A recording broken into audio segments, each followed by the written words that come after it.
Com alegria cumprimentamos a todos com a paz do último Senhor Jesus. Amém. Eu quero convidá-los a cantar o hino número 409 da nossa harpa cristã. Os que esperam no Senhor, novas forças. Glória a Deus. Amém? Glória a Jesus. Glória a Deus. Vamos cantar 409 da nossa harpa cristã.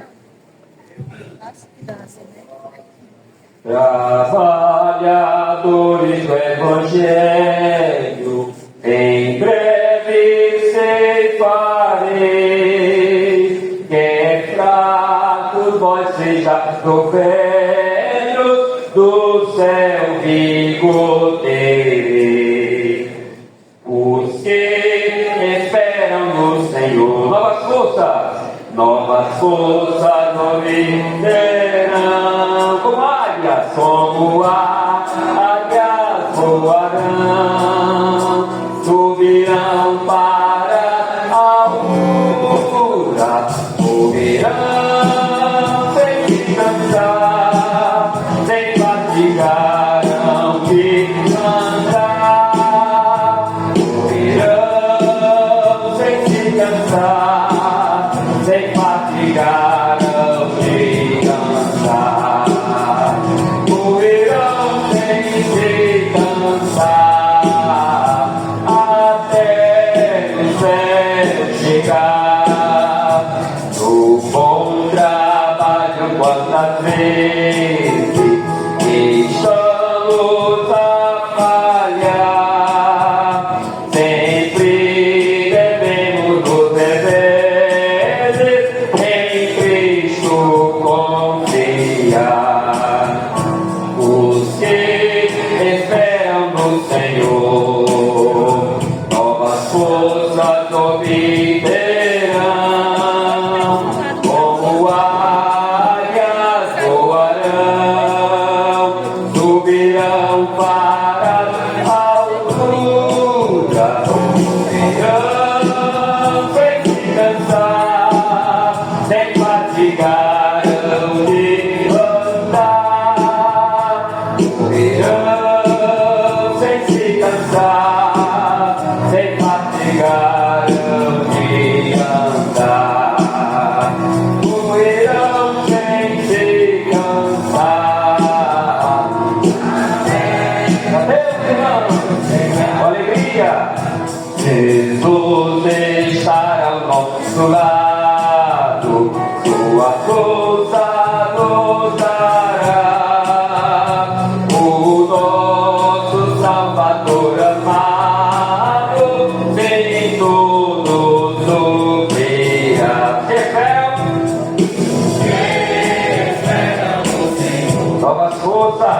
Novas forças obterão, como águia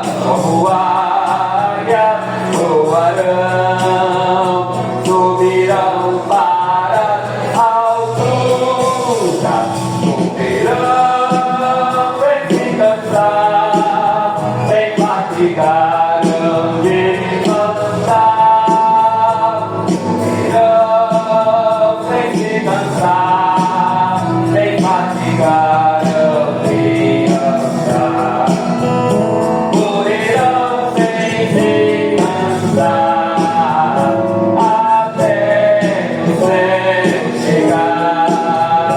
Em Cristo sempre confiando, louvor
chegar, correrão sem se cansar, até no céu chegar. Amém? Quantos guerreiros chegam aqui nessa noite? Guerreiros de oração, 212. Glória a Deus. Quem é guerreiro, canta. Você é guerreiro, guerreiro, eu quero ver você cantar nessa noite. Em nome de Jesus, amém? Deus diz, quem está alegre, canta. Quem está triste, ora. Amém? Vamos cantar fortes, bonitos. Grupo já vão já. É aí. Se afinando, se alinhando.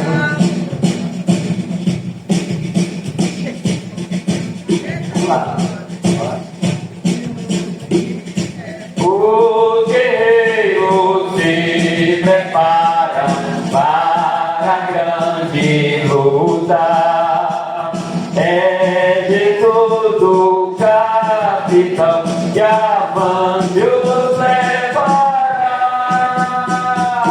A milícia do inimigo marcha em todo lugar. Nessa que vitória alcançará. Eu quero ver. Eu quero ver. Deixa a vitoriosa da luta se travar.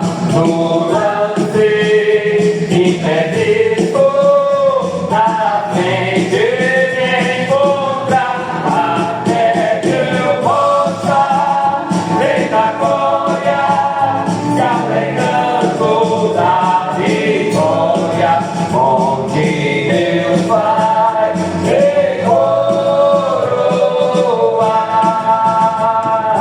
Eis os batalhões de Cristo. Canta a igreja, igreja vitoriosa, crente avivado. Aleluia, tempo de colheita. Combatem contra o mal. Pode ficar ouvindo, mesmo vacilante. Quando atacam outros, alegria. Eu quero, Almareiro, seja forte e bonita, canta para o Senhor essa noite, basta da cadeia, manda luz, sede, congregações aqui presentes, povo feliz, louvemos ao Senhor porque Ele é bom, e a sua misericórdia dura para sempre. Eu possa ter a glória, se alegrando da vitória, onde Deus vai me coroar. E tem certeza? Dá depressa, não vacile. Dá depressa, não vacile. Hoje Deus te chama para quê? Para ter esperança.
onde a luta se trava, no lance imprevisto, na frente encontra, até que eu possa ver a glória, se alegrando da vitória, onde Deus vai me coroar.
é tão grande, mora no meu coração. Seu braço é a ponte na escuridão. Seus olhos iluminam minha vida.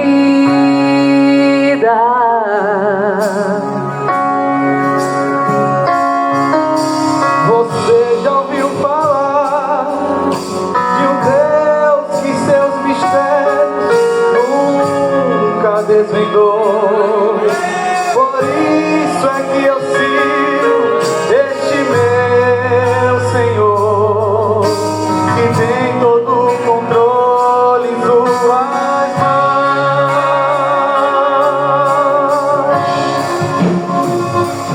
Braço de ferro, punho de aço, esse é o Deus que eu conheço.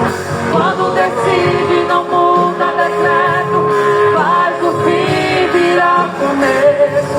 Não ouve conselho, não pede favor, não manda recado, usa pregador, decide e faz. O sol se esconde diante da glória, a eternidade é o começo da história. Que todo o universo é pequeno demais, é só o arquivo da sua memória. Adore em pé, pule, chore e grite. Irmão, acredite, esse Deus existe, luta por você.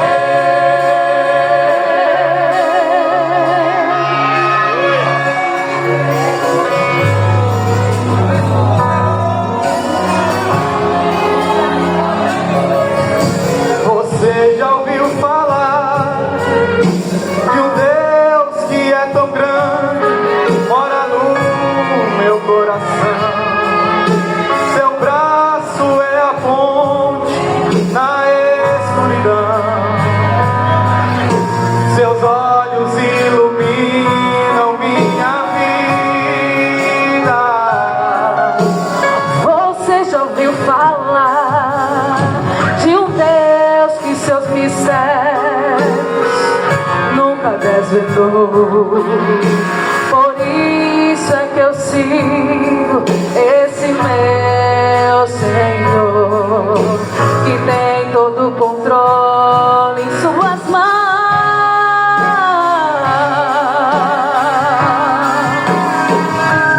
Braço de ferro, punho de aço, esse é o Deus que eu conheço. Quando decide, não muda decreto, faz o fim virar começo. Não ouve conselho, não pede favor, não manda recado, usa pregador, decide e faz. O sol se esconde diante da glória, a eternidade é o começo da história. E todo o universo é pequeno demais, é só um arquivo da sua memória. Adore em pé, pule, chore e grite. Irmão, acredite, esse Deus existe, luta por você.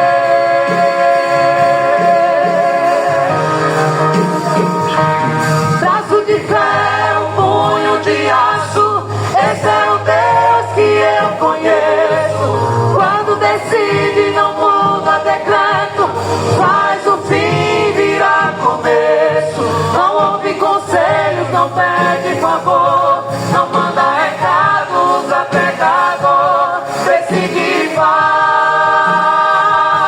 O sol se esconde diante da glória, a eternidade é o começo da história. E todo o universo é pequeno demais, é só o arquivo da sua memória. Adore em pé, pule, chore e grite. Irmão, acredite, esse Deus existe, luta por você.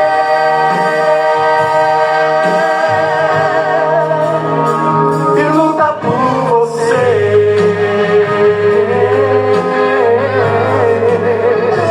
E luta por você.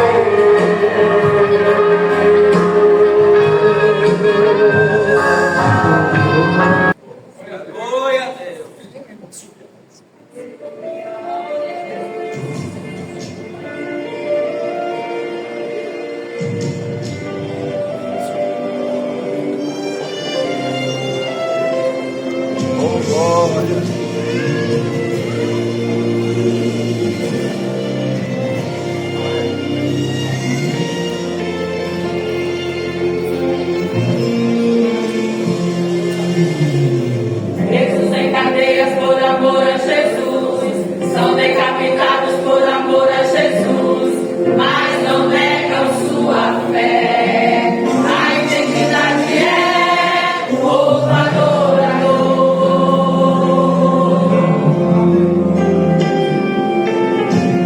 Muitos estão em prisões e os mártires já são milhões, mas não negam sua fé. A identidade é o outro adorador.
do verso 1 ao verso 10. Glória a Deus. Salmo 74, versículo 1 ao 10. Ó Deus, por que nos rejeitastes para sempre? Por que se acende a tua ira contra as ovelhas do teu pasto? Lembra-te da tua congregação, que compraste desde a antiguidade, da tua herança que remiste, deste monte Sião em que habitaste. Levanta-te contra as perpétuas assolações, contra tudo que o inimigo tem feito de mal no santuário. Os teus inimigos bramam no meio dos lugares santos, põe neles as suas insígnias ou sinais. Parecem-se com o homem que avança com seu machado através da espessura do arvoredo. Eis que toda obra entalhada quebram com machados e martelos. Lançaram fogo ao teu santuário, profanaram, derribando-a até o chão, a morada do teu nome. Disseram no seu coração: despojemo-los de uma vez. Queimaram todos os lugares santos de Deus na terra. Já não vemos os nossos sinais, já não há profeta, nem há entre nós alguém que saiba até quando isto durará. Até quando, ó Deus, nos afrontará o adversário? Blasfemará o inimigo do teu nome para sempre. Amém? Amém. Meus irmãos, nessa oração apresentemos alguns pedidos.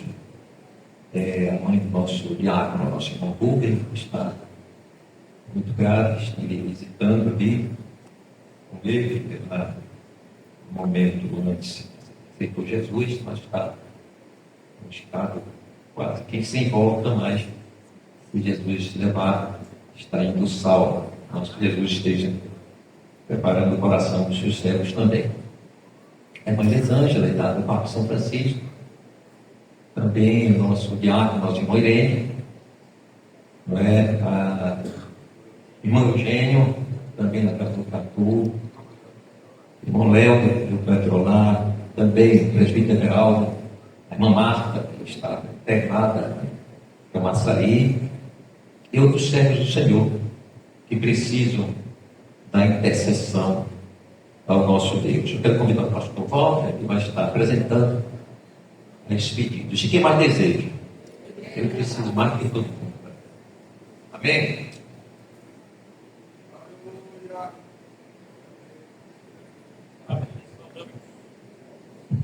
Saudamos a igreja com a paz do Senhor.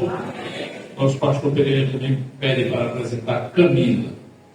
Oremos. Pai Santo, em nome de Jesus, o seu Filho, Pai, a sua igreja, Senhor, nesse momento, Pai, reunida aqui, sob, Senhor, a autoridade da sua palavra. Ó Senhor, clama a Ti, Pai.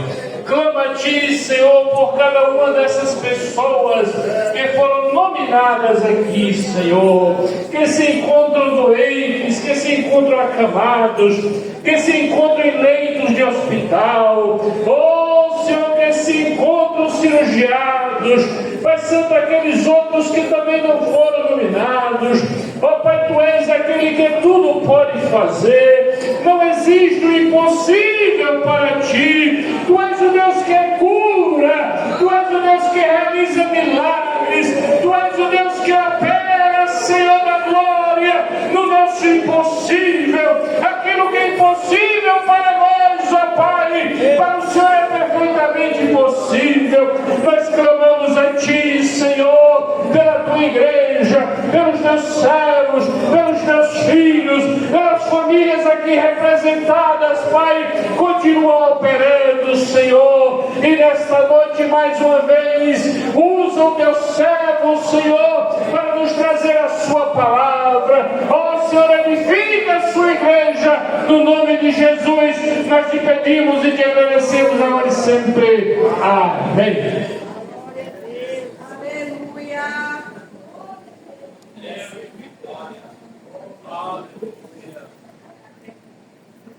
Meus irmãos, o Salmo 74, é um salmo que está em tom de lamentação, um salmo que expressa a angústia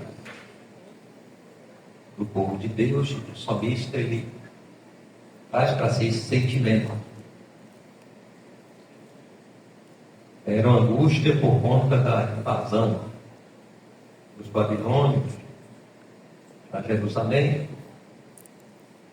e ali foi destruído o santuário e o povo levado cativo. Nos versos 7 e 8, que nós lemos, expressa esta situação. Diz assim: lançaram fogo do teu santuário, profanaram, derrubando-a até o chão. Era um sentimento, era uma angústia em que o povo de Deus atravessou. Segundo os estudiosos, tomando com base a própria palavra do Senhor, dizem que esse salmo foi composto durante ou após a destruição de Jerusalém e do templo. Esse é o entendimento principal. Eles expressam, né? É um salmo de adoração ao Senhor, mas também de clamor, é um salmo de Asaf. E, segundo entendem, que esse salmo, ele foi, o conteúdo dele, ele traz justamente o que aconteceu em 586 a.C. Ele reflete um período de grande desolação para Israel, um momento de caos causado, pela crise de identidade e fé que gerou justamente o exílio babilônico. E ali, o povo de Deus, o sentimento do povo de Deus era de opressão. Era um sentimento de desprezo. Este era o sentimento do povo de Deus, porque eles traziam consigo aquela ideia de que, por serem povo de Deus, Deus poderia também tolerar qualquer coisa, qualquer comportamento deles. Jeremias, ele traz esta compreensão, porque o povo, eles se sustentavam simplesmente no nome do templo de adoração, o centro de adoração que era Jerusalém, e eles se sentiam como intocáveis e que Deus estava na obrigação, inclusive, de cuidar deles, ainda que eles não estivessem andando no caminho correto. Então, esse salmo expressa a indignação. Deus estava indignado com o seu povo, estava indignado com Judá, porque eles tinham decidido se afastarem de Deus e andarem seus próprios caminhos. Esta foi a causa do exílio. Esta foi a causa do Senhor entregar o seu povo na mão dos seus inimigos. Jeremias, no capítulo 2, 13, do livro de Deuteronômio, ele expressa essa indignação de Deus, do Senhor, quando ele diz assim: porque o meu povo fez duas maldades. A mim me deixaram o manancial de águas vivas e cavaram cisternas rotas que não retêm águas. O povo tomou a decisão de se afastar do Senhor. de tomar seus próprios caminhos. E Deus estava pesaroso, entristecido, porque ele havia dedicado todo o seu amor, seu carinho para com aquele povo.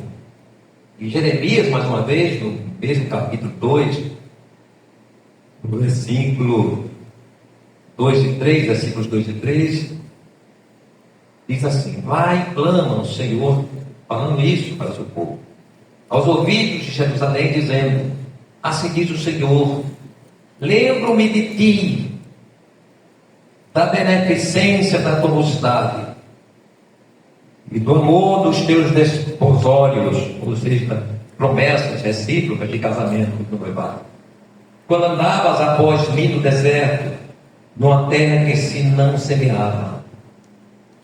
Diz mais: então Israel era santidade para o Senhor, e eram as primícias da sua novidade. Todos os que o devoravam eram tidos por culpados, o mal vinha sobre eles, diz o Senhor. O Senhor estava pesaroso, entristecido com a decisão do povo de deixá-lo, de virar as costas para ele. E Deus, usando o próprio profeta Jeremias, vemos isso no capítulo 25, do versículo 7 a 9, diz assim: todavia não me destes ouvir. Jeremias, o tempo todo falando, chamando ao arrependimento, que Deus poderia reverter aquela situação, não permitir que eles fossem ao cativeiro.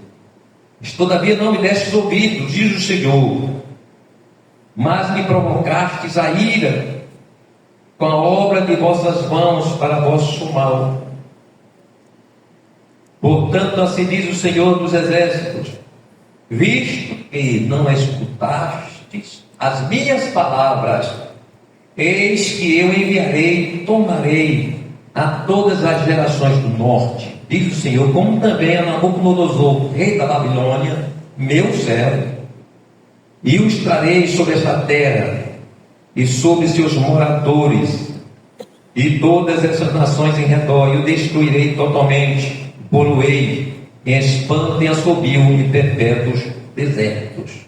Ou seja, o mesmo Deus que havia protegido, sustentado o seu povo, dando grandes vitórias, Deus agora estava, por conta do abandono, do desprezo do povo ao Senhor, estava aqui determinando que haveria um juízo sobre o seu povo, sobre Judá.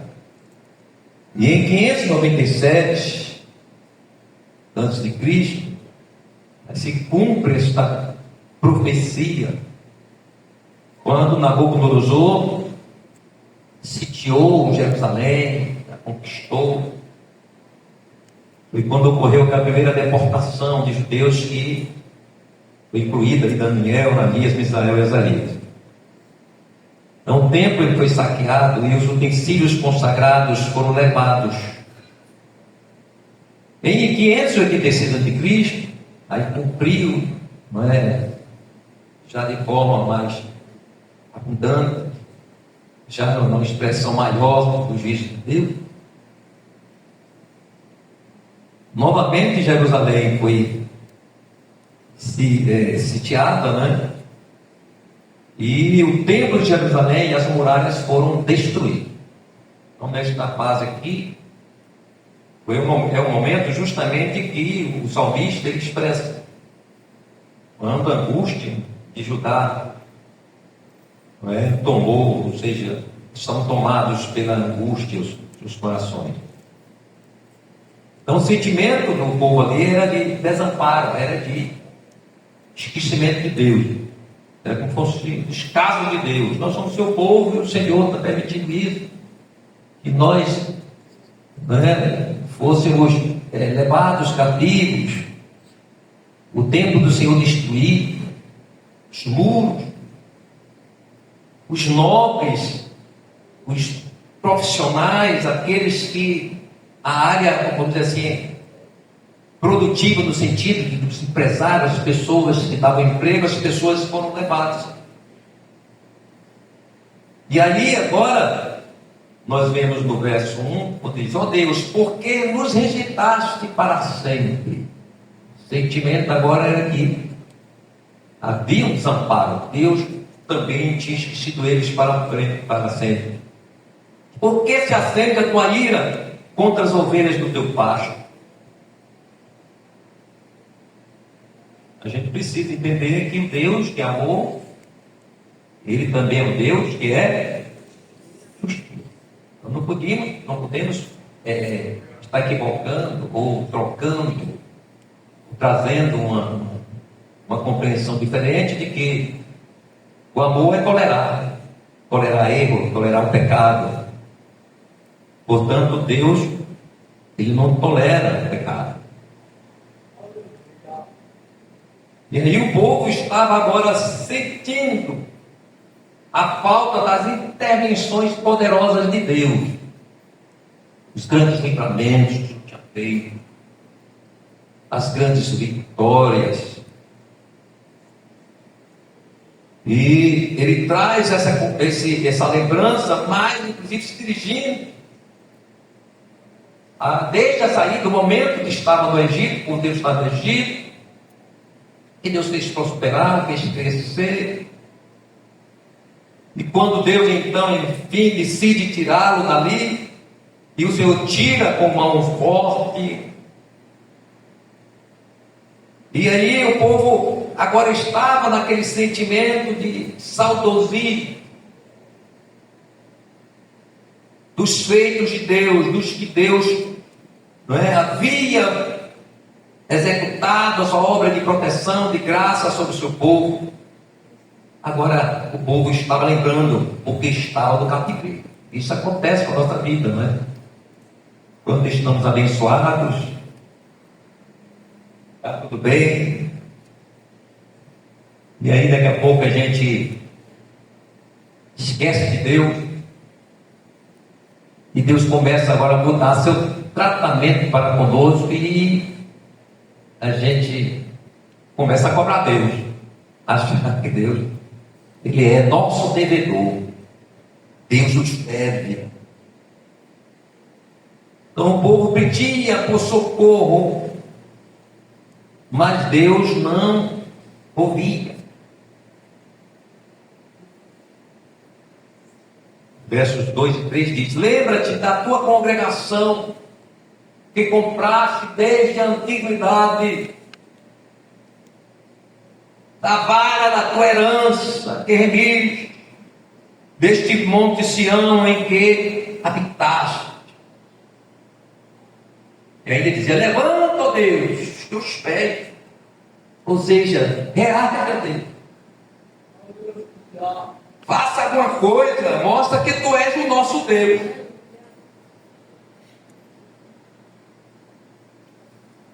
Mas aí o silêncio de Deus. Deus mantinha-se em silêncio. Eles almejavam, eles ansiavam pela voz profética, profetas. Porque os profetas, eles traziam mensagem de Deus, de esperança. Mas não chegava esta mensagem. E isso aumentava mais a angústia do povo de Deus no cativeiro. E aí a gente medita um pouco sobre a ausência, podemos assim dizer, da voz profética, a ausência dos sinais do poder de Deus. Tudo isso tira do seu povo a segurança, o amparo. O sentimento é quando há um silêncio de Deus, é de que na verdade nós estamos desolados, no estado de desolação mesmo e de isolamento do Senhor. Não é fácil o silêncio. Aí ele diz: já não vemos os nossos sinais. Ou seja, Deus, cadê os sinais? Aí lembraram da travessia do Mar Vermelho. Lembraram da rocha vertendo água. Eles lembraram de tudo aquilo que Deus tinha feito. Aí diz: mas não vemos mais os teus sinais, cadê? Estamos aqui no cativeiro. Quando falamos de sinal para o nosso entendimento, no sentido geral, é qualquer manifestação, gesto ou movimento que serve de aviso ou advertência e que possibilita conhecer, reconhecer ou prever alguma coisa. É também gesto ou movimento para comunicar. Isso é sinal, alguma coisa, alguém. Aceno, gesto. Algo que restou de alguma coisa que sumiu, que desapareceu. Início, rastro, toque, vestígio. Sinal é qualquer marca deixada por alguém ou algo, impressão, traço. Aquilo que se marca ou escreve sobre um rótulo, uma etiqueta, uma placa, aviso e indicação. Ali aí traz o contexto do salmo.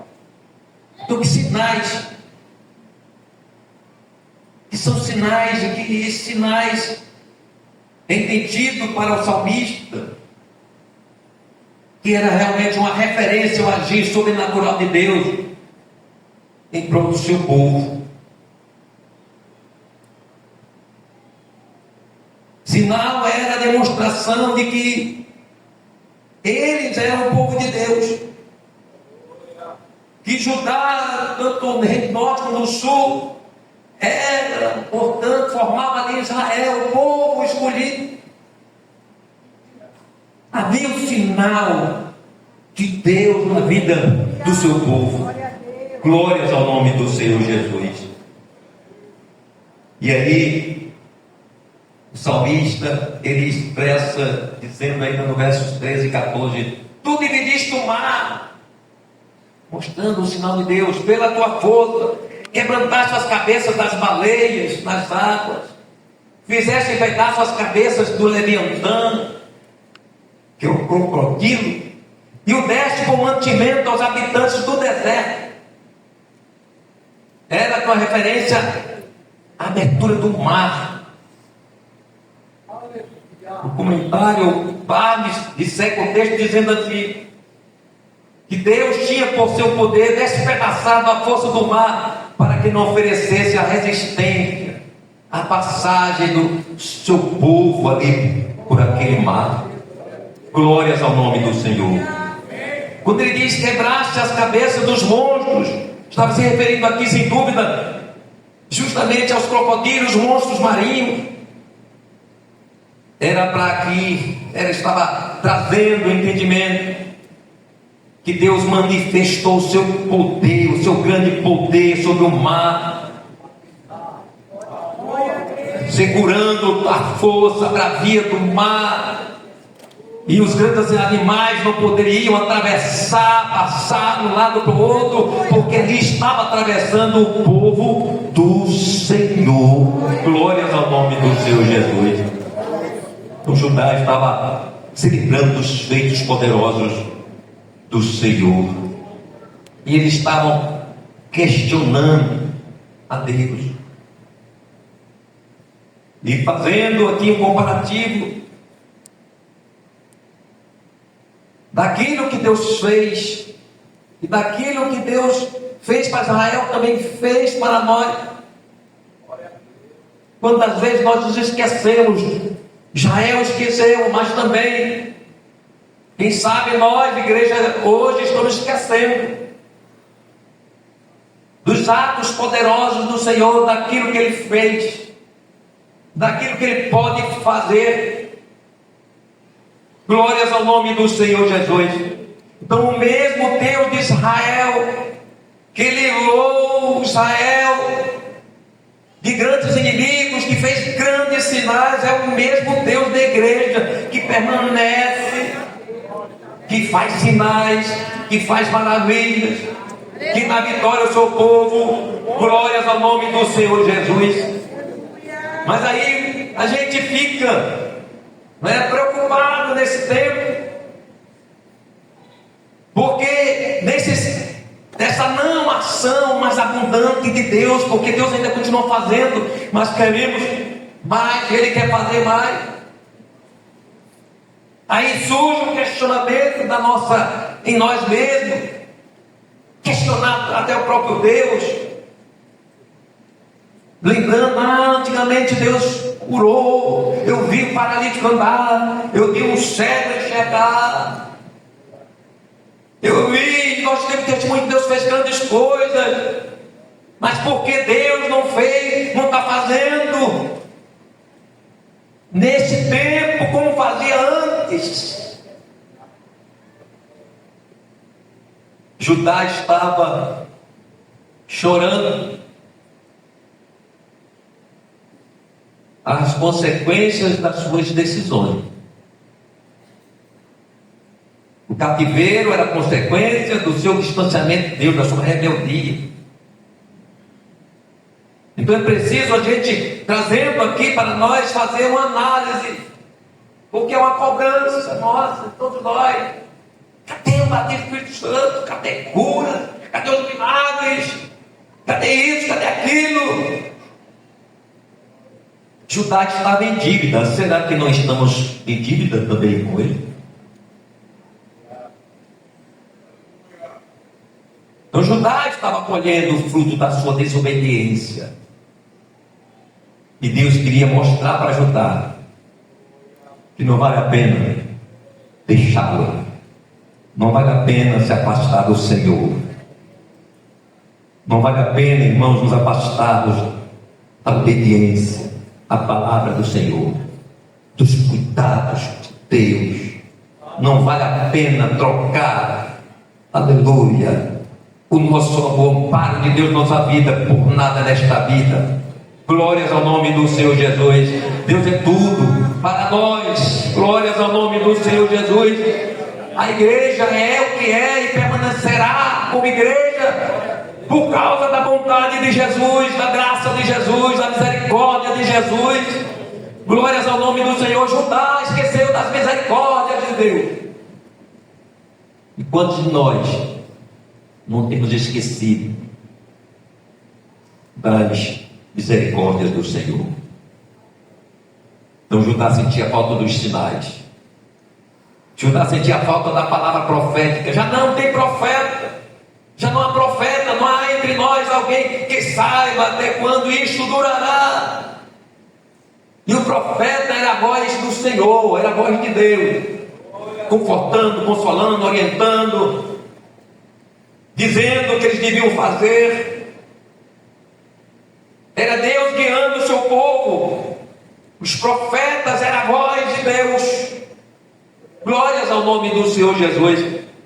E nós vemos que tanto o reino do sul, agora dividindo o reino do norte, eles sempre tiveram profetas. Deus sempre levantou profetas. Deus levantou Oséias, que profetizou pouco antes do reino do norte ir para o exílio assírio.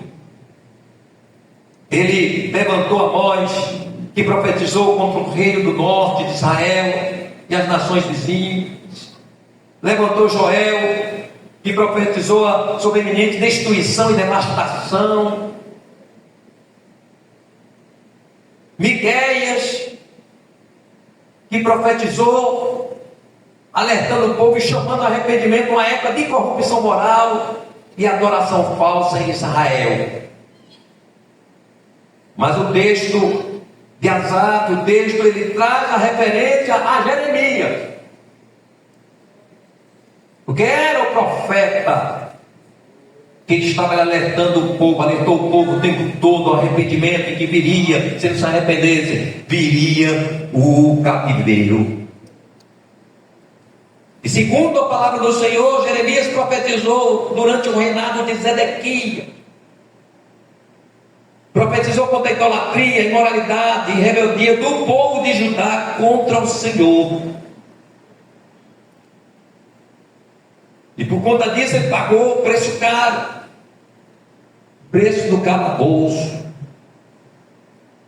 o preço do desrespeito, da desconsideração, da humilhação. Mas Jeremias continuou profetizando. Ele era a voz de Deus, era a demonstração que Deus estava preocupado com aquele povo, estava dando ainda a esperança de arrependimento. E Jeremias profetizou, dizendo: olha, você não quer se arrepender, vai haver a invasão dos babilônios em Jerusalém. E disse mais, de que o cativeiro duraria 70 anos. Está em Jeremias 29, do versículo 8 a 10. E esta profecia, cumprindo como se cumpriu, era na verdade um descontentamento para os falsos profetas da época, que dizia: não vai ter não, esse negócio é história, Jeremias está blefando, Jeremias está falando algo dele mesmo. Mas Deus ama, né? Aí está aquele texto que diz: tempo do Senhor, tempo do Senhor. Deus está conosco, o tempo está aqui, a adoração está aqui, a arca está aqui, tudo está aqui. Então Deus não vai destruir isso aqui não. Aí veio Nabucodonosor e invadiu, tomou, levou o povo cativo. Então Deus levantou o profeta Jeremias e trouxe, mostrando a palavra dele, o descontentamento dele, mas mostrou também a esperança. Mostrou que depois de 70 anos eles seriam os remanescentes, eles voltariam, e novamente a glória do Senhor voltaria para Jerusalém. Louvado seja o nome do Senhor Jesus para sempre. Então, os motivos da ausência dos sinais que eles estavam cobrando e que o salmista traz era justamente que eles se haviam distanciado do Senhor, eles tinham desprezado a voz profética, eles não queriam se arrepender, portanto eles decidiram seus próprios caminhos. E qual era a importância, portanto, dos sinais e do profeta, da voz profética em meio ao povo de Deus? Seus atos poderosos de Deus na vida de Israel, do povo de Israel. Eles se sentiriam, e as nações viriam eles como fracos, como vulneráveis. Eles viriam o Deus de Israel como um Deus maior que os deuses babilônios ou de outras nações inimicas. Esse Deus que sinalizou e sinalizava em todo o tempo para Israel, esse Deus todo-poderoso que foi esquecido do seu povo, esse povo que desprezou os profetas como mensageiros, seus mensageiros, o mensageiro de Deus. Esse povo estava e amargou as mais humilhantes situações de desprezo dos seus inimigos. Isso porque Deus permitiu. Deus queria mostrar que não vale a pena se afastar dele. Glórias ao nome do Senhor. Então Israel, Judá estava carente, precisando ouvir a voz de Deus, precisava ouvir os sinais de Deus. Era a garantia de que eles eram mais poderosos que as outras nações, embora a nação menor, do exército menor. Mas a presença de Deus fazia com que os exércitos de Israel se tornassem poderosos, invencíveis, e como é até hoje. Isso é Deus presente na nação de Israel. E o povo naquela época desprezou o Senhor. Mas aí a gente traz um comparativo para nós. Porque o que nos interessa nessa ministração é o que são os sinais para a igreja. Os sinais para Israel era tudo aquilo que o Senhor fez de poderoso, de extraordinário, que marcou a sua presença em meio a eles. Então, no sentido espiritual, tratando de igreja, sinal é toda manifestação na vida do crente ou da igreja que nos faz conhecido do mundo.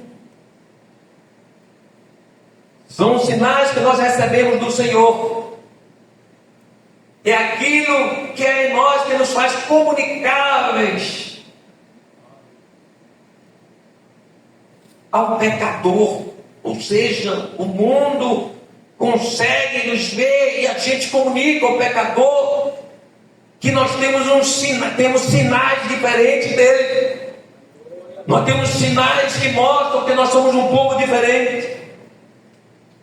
É a marca de Jesus imprimida na nossa vida. E também vestígios do que se perdeu. Aí a gente lembra da igreja apocalíptica de Éfeso. Lembra-te de onde caíste. Vestígios do que se perdeu. Então, os sinais são todos os atos divinos operados em nós por meio da salvação, e que testificam que somos salvos e que Jesus está conosco. E aí a gente pergunta: onde estão, portanto, os sinais de Deus, da salvação de Deus? Os sinais do operar da salvação. A Bíblia diz que as coisas velhas passaram e eis que tudo se fez novo. Aqui é operar a salvação. Os sinais do poder do Evangelho em nós operou isso. Deus, através de Jesus, do Espírito Santo, nos santificou, regenerou, justificou, nos deu uma nova vida, novo nascimento. E mais do que isso, nos fez sacerdócio real, nação santa, povo adquirido. Isto são sinais de Deus. Sinais que a igreja tem e precisa sustentar esses sinais. Sinais que precisam ser vistos pelo mundo. E que infelizmente alguns crentes já não transmitem. Já não existem esses sinais. Os sinais da salvação. Glórias ao nome do Senhor Jesus. O sinal do arrependimento. Tem pessoas, irmãos, que ainda carregam o jugo. O pesado jugo, ou seja, o jugo que não é suave, o jugo que é opressor, o pesado fardo da condenação. Mas por que isso, pastor? Como assim? Eles alimentam o sentimento de saudosismo das práticas pecaminosas. Ele lembra do pecado, dos atos dele, lembra da prostituição e fala com um certo contentamento. Eu vi uma vez um irmão testemunhando que eu fiquei indignado. Ele falou que a vida dele pregressa era uma vida terrível, que ele andava com 10 mulheres. Falando isto com um certo saudosismo. Isso é falta do sinal do arrependimento. Aí pergunta: onde estão os teus sinais na igreja, na vida de alguns crentes? Sinais do arrependimento. Quem não tem sinal é porque eles consideram que o Espírito Santo operou. Se é que operou. E tem pessoas, irmãos, que estão na igreja, levantaram a mão, mas o Espírito Santo ainda não fez a obra completa dessa pessoa. Não foi a falta de poder do Espírito Santo, mas porque o Espírito Santo ainda não encontrou espaço nessa pessoa para que essa pessoa ela se arrependa mesmo do que fez e passa a viver uma vida nova. uma vida reta diante do Senhor. O sinal de arrependimento é a obra do Espírito Santo nos convencendo do nosso estado de pecado, levando ao arrependimento e a necessidade de um Salvador. E isso nos faz ver que o crente arrependido é porque também ele pensa no juízo vindouro. Ele não quer ir para o inferno. Ele não quer ser condenado. Então, quando alguém ainda alimenta as coisas passadas, ele fala que bebia, e fala de cerveja, chega a encher a boca de água quando lembra da cerveja. Tem crente. Eita, meu tempo, eu tomava era 10. Tomava uma grade. Fala com a satisfação sem falta do sinal de arrependimento. Mateus 3,8, Jesus diz: produzir, pois, frutos dignos de quê? Arrependimento. E a gente traz também essa questão do sinal de arrependimento quando se peca. Quando o crente peca. A essência do perdão de Cristo, de Jesus, está justamente no sentimento de perdão. Aí a palavra diz: aquele que confessa e deixa, alcança misericórdia. Isso é coração arrependido. Alguém que se arrependeu. E por vezes alguém confessa o pecado, mas confessa o pecado com tanta naturalidade, como se o que ele fez ou ela fez foi tão natural, foi tão comum. Não se sente culpada pelo ato que fez. Hoje muitas pessoas confessam e dizem assim: pastor, quando é que eu voto? Quando é que eu voto a comunhão? Nem saiu ainda, não foi distribuído. Isso é ausência de arrependimento. Os crentes, quando pecavam antigamente, irmãos, eu alcancei essa época. Os crentes tinham vergonha até de vir para a culto de oração. Por doutrina nem aparecia. Hoje não. Tem para Santa Ceia, tem para tudo. E eu não vou dizer que é ruim só vir com doutrina, mas acho que até ajuda. Mas muitos vêm com sentimento, sem o sentimento de arrependimento, porque ele acha que não fez nada. E o arrependimento é uma obra sobrenatural do Espírito Santo. Ele gera no coração que se quebrantou, que entendeu e sabe o caminho. Aí o arrependimento vem no coração dele, ele se quebranta, ele entra ali, está contrito: Senhor, pequei, faz igual a Davi. Somente contra ti pequei. Sentimento de arrependimento, sinal de transformação. São sinais que hoje nós estamos carentes de verem muitos crentes, o sinal da transformação. E a gente sabe que quando a gente aceitar Jesus como nosso Senhor e Salvador, nós passamos pelo lavar regenerador do quê? Da lavagem de quê? Do Espírito Santo.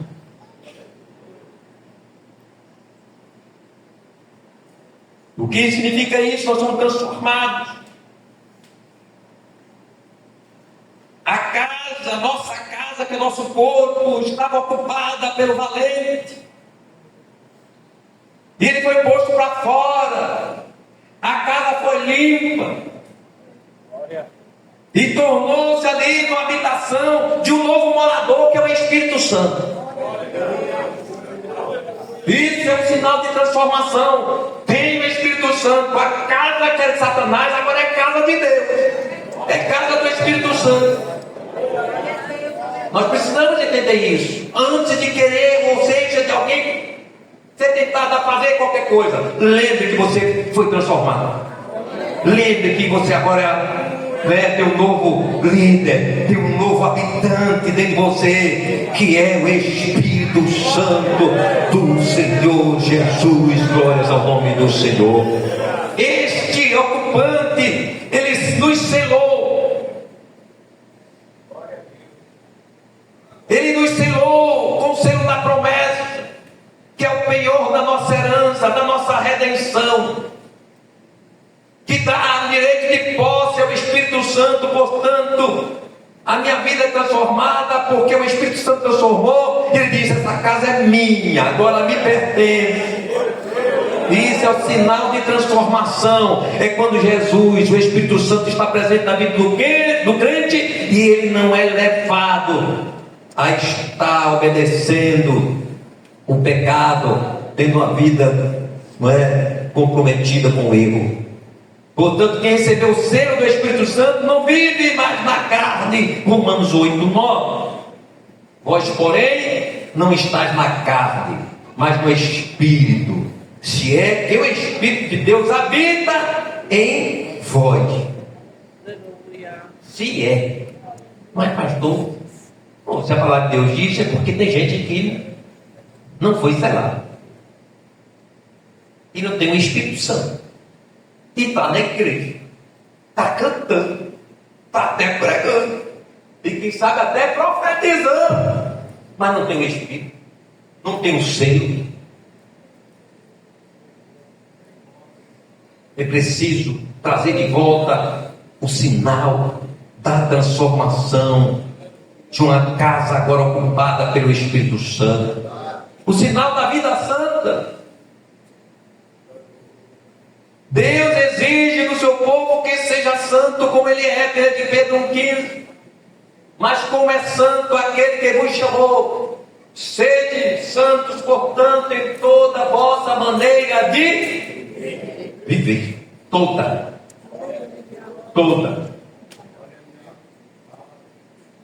E aí tem crente que consegue fazer a arte e viver umas coisas santas e outras não. Ele consegue fazer isso, ele é um mágico. Ele consegue viver entre a bênção e a maldição. Ele consegue levar uma vida dúbia, uma vida em que ele tem dois comportamentos. Ele consegue viver uma vida, entre aspas, de coisas santas, mas ele consegue também viver na depravação. Como é que pode ir?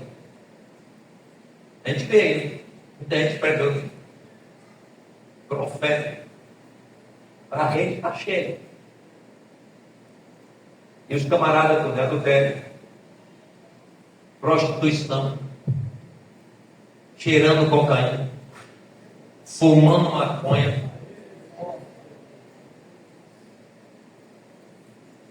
na falta do sinal da vida santa. Vida santa é vida consagrada e entrega completa a Deus, espírito, alma e corpo. Não há como ser santo ao Senhor se só o espírito é, não tem como. Só a alma também não. Só o corpo também. Tem que ser espírito, alma e corpo, entrega completa. Não pode haver reserva na nossa vida. Portanto, o sinal da vida santa, ela precisa ser vista pelo mundo na nossa vida.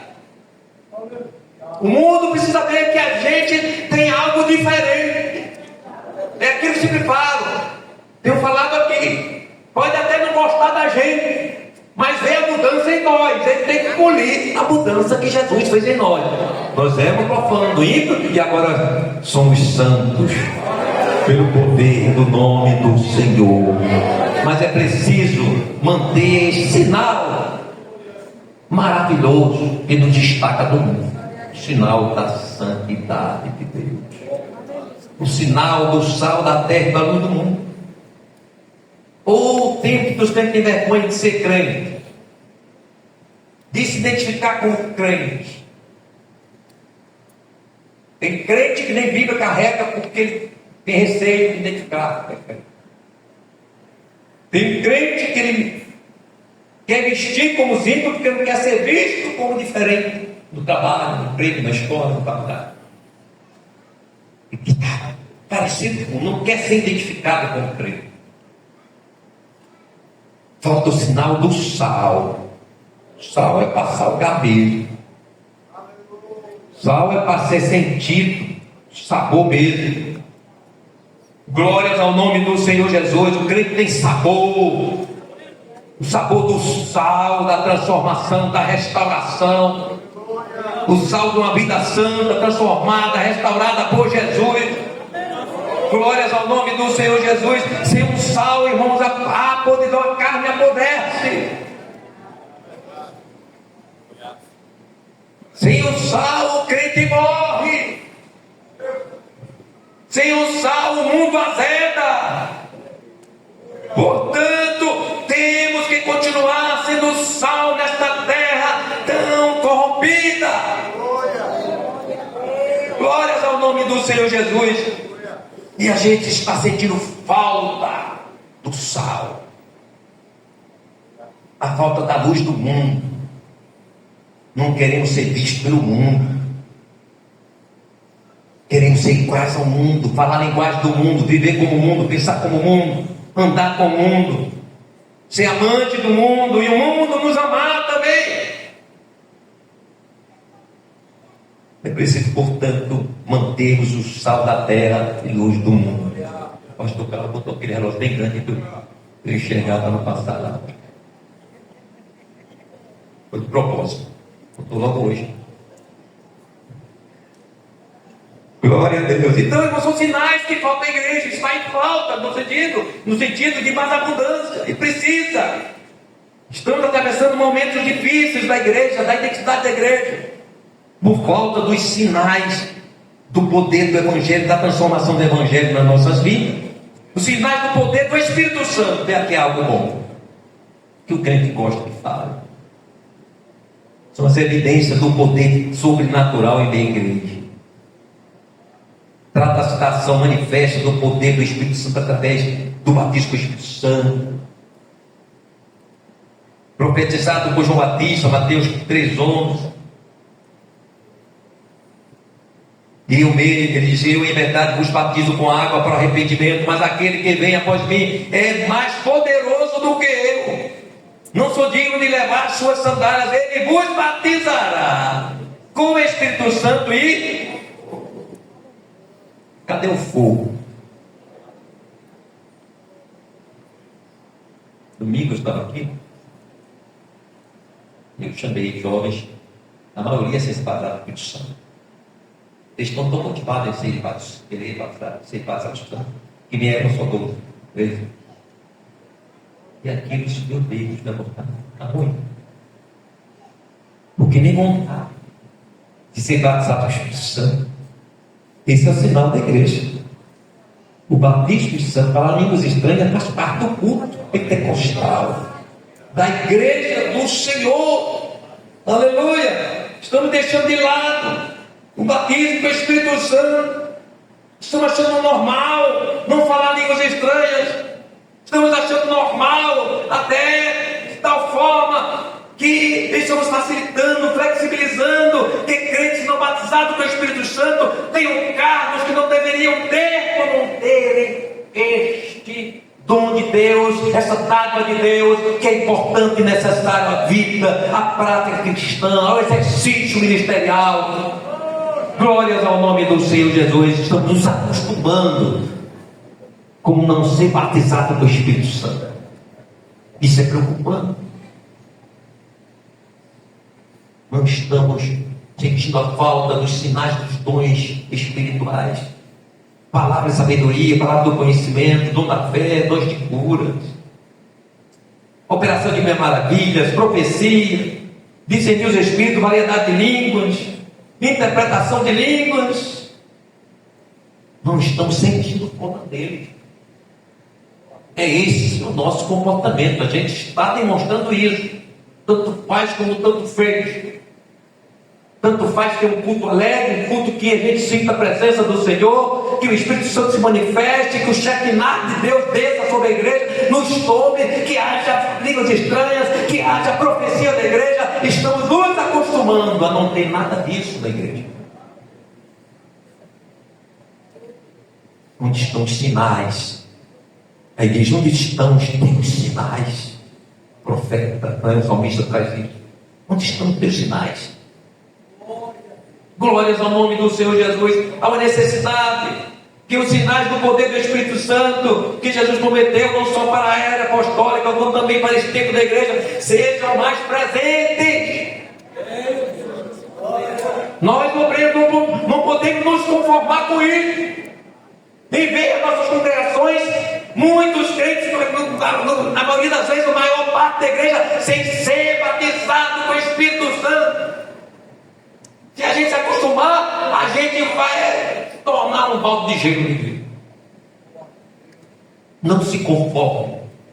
Você não vê os crentes da sua igreja, da sua congregação, sem falar línguas estranhas. Não se conforme. Isso é a ausência do sinal, do poder de Deus na igreja. É promessa do Senhor. Eis que sobre vós envio a promessa de meu Pai, a promessa já veio. A promessa está aqui hoje.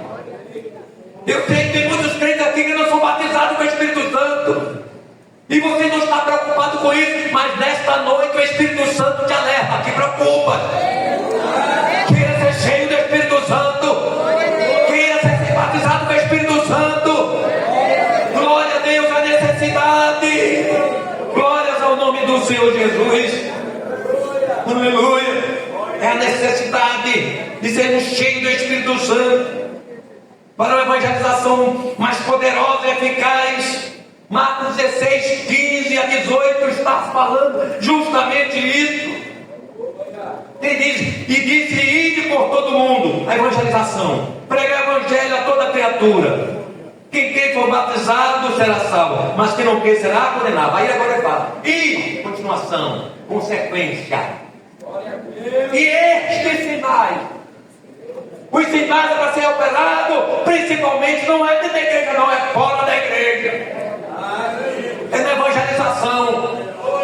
Era o forte das cruzadas evangelistas de 20 e 30 anos atrás. Era cura, era cego enxergar, paralítico andar. E onde estão esses sinais da igreja? Onde estão?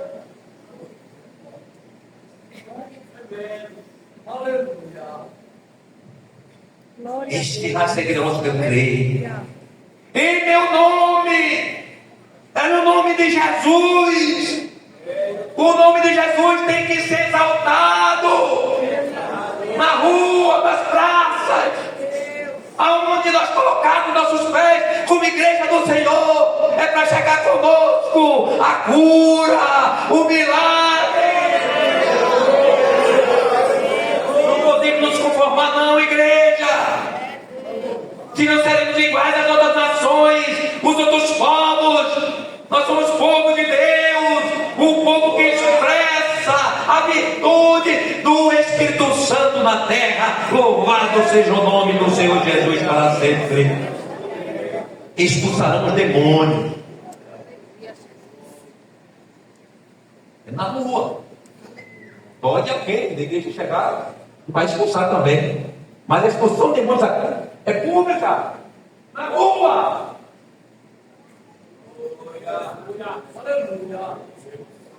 E estes sinais serão os que crerem em meu nome, expulsarão demônios. Aí ele vem: falarão novas línguas. Eu lembro, irmãos, que até no culto na rua tem falado no estranho. Está na rua, já não fosse para lá, se queixava em fé. Mas hoje até neguei uns tempos de vergonha de falar línguas estranhas. Eles falarão em novas línguas. Pegarão nas serpentes, autoridade espiritual. E se beberem alguma coisa mortífera, não lhes fará dano algum. E porão as mãos sobre os enfermos e os curarão. Eu vi uma cruzada que estava uma perseguição e angústia do mundo.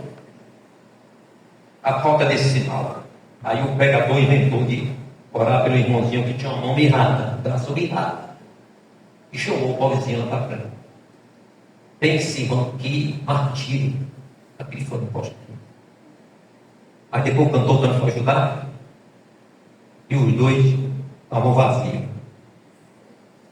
E esticou esse homem, porque daqui a pouco pegaram azeite também, que eu nunca vi isso. Derramou azeite no braço do rapaz. Que tem azeite? Que tem azeite aí? As colegas estavam no braço, meu Deus, que negócio dele. E esticaram o irmão do irmão estava com o braço tão enroladinho, que mal era o braço do irmão na cabeça.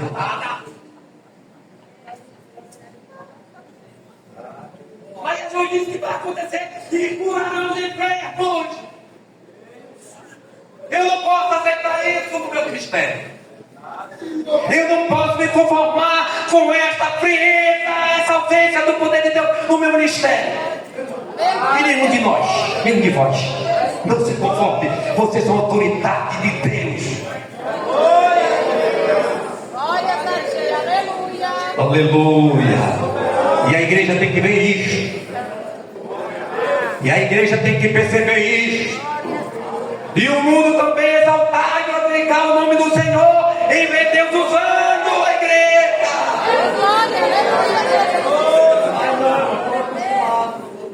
E nada acontecer.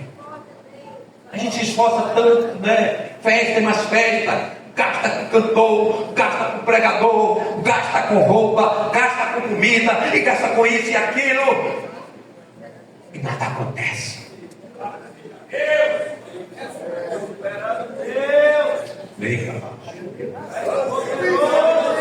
Mas o nosso Deus não mudou.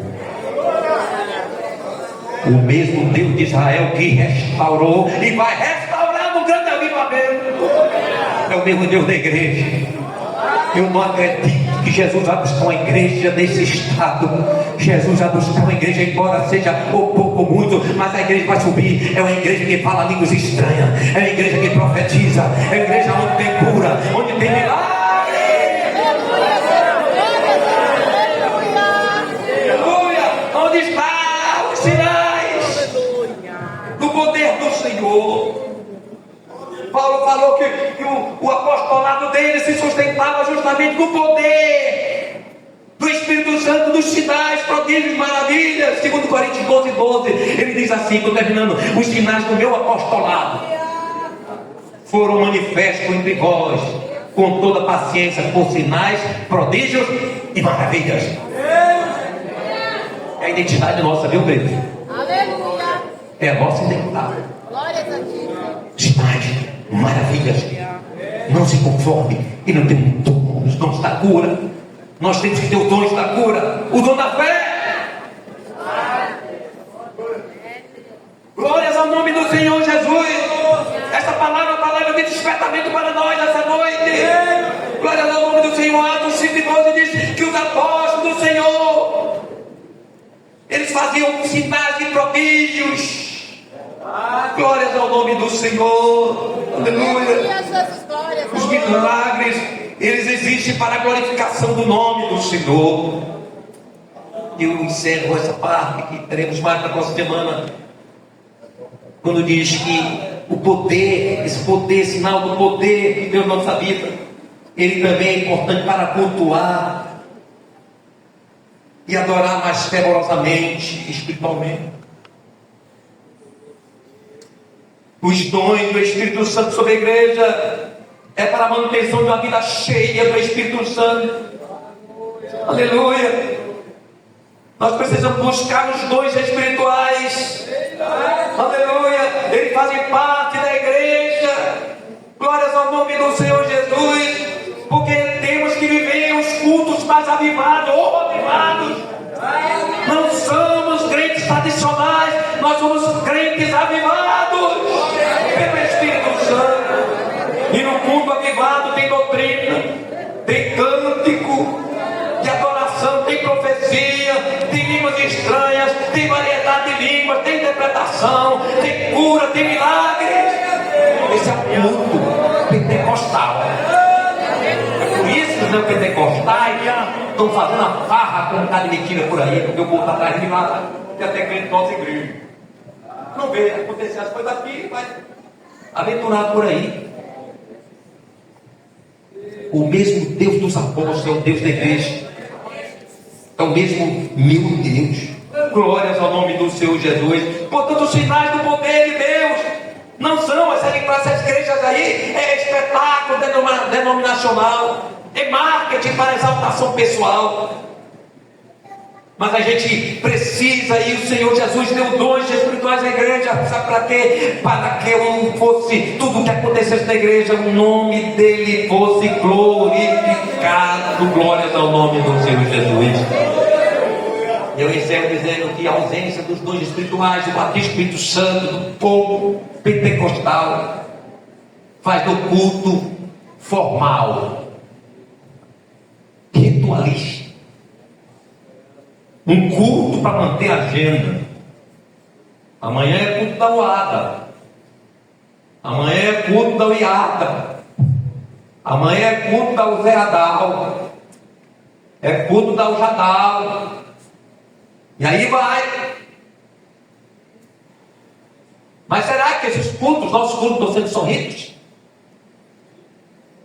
Não podemos, irmãos, num culto nos conformar, num culto em que a gente não sinta a presença de Deus, em que a gente não fala de línguas estranhas, um culto que Deus nos sacuda pela palavra, pelos cânticos, tudo na igreja tem que resultar no poder de Deus na igreja. Isso é preocupante. Estamos acostumados com os cultos sem nada. A gente vem e volta pior na terra. Que às vezes volta contrariado com a palavra que eu ouvi.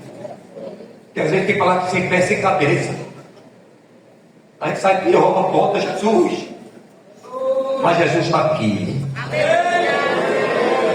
Eu ainda vou ver essa igreja pegando fogo. Essa igreja do altar incendiado. Aleluia. Vou ver falando línguas estranhas, profetizando. E a igreja glorificando junto. E a gente querendo acabar o culto e o Espírito Santo não deixando. Oh, coisa maravilhosa. Isso vai acontecer. Aleluia. Faça do culto um lugar de encontro com Deus. Único. Sinta a presença do Espírito Santo. Sinta a presença de Jesus. Sinta a presença de Deus Pai. Sinta a glória do Senhor te envolver. Oh, aleluia. Quantas vezes a gente vem para o culto, irmãos, angustiado, amargurado, preocupado, dor de cabeça, ansioso. Aí a gente toma o juízo. Glória. Aí a gente começa a sentir a graça do Senhor. Aí daqui a pouco a gente está sendo renovado. Começa a falar em línguas estranhas. Aleluia! Daqui a pouco Jesus diz: eu tenho uma palavra para a igreja. Levanta e profetiza. Não se conforme, igreja, não se conforme, crente, não se conforme, obreiros, com esse estado letal da igreja nesse tempo. Falta o sinal do poder de Deus. Isso muda tudo. Isso muda tudo. Estamos reclamando de Deus, cadê as almas? Fazendo campanha, está aí. Tempo de colheita. Mas não há colheita sem o poder do Espírito Santo. Não há colheita com vida cheia da graça de Deus. Com a vida cheia da unção do Espírito Santo, para a gente sair dessa rua marchando mesmo, cheio da graça, cheio do Espírito Santo, incendiado. Você não crê que Jesus vai fazer isso, não? Quando você chegar na evangelização, daqui a pouco vem os cativozeiros, daqui a pouco vem os espíritas. Daqui a pouco vem chegando prostitutos chorando. Jesus está aqui. Aleluia. Ele quer fazer isso. E como fazer isso depende de nós, de cada um de nós. Assuma a cada um a sua responsabilidade. Seja cheio do Espírito Santo. Se o pastor não é, você é. Se seu líder não é, mas você é. O que importa é que você seja cheio. Seja cheio, seja cheia. Sejamos cheios. O Santo do Senhor. Aleluia. Fiquemos com esta palavra. Durma pensando nesta palavra. Durma cobrando de Deus, assim, Senhor, eu quero. Não me conformo. Brigue com Deus. Sentido, figurado. E Senhor, faz igual Jacó. Não vou te largar. Enquanto não me encher, Ele vai te encher, vai te encher, vai te encher. Aleluia! Esse é o tempo de encher, viu? É o tempo de desafio da igreja. Esse é o tempo oportuno de encher.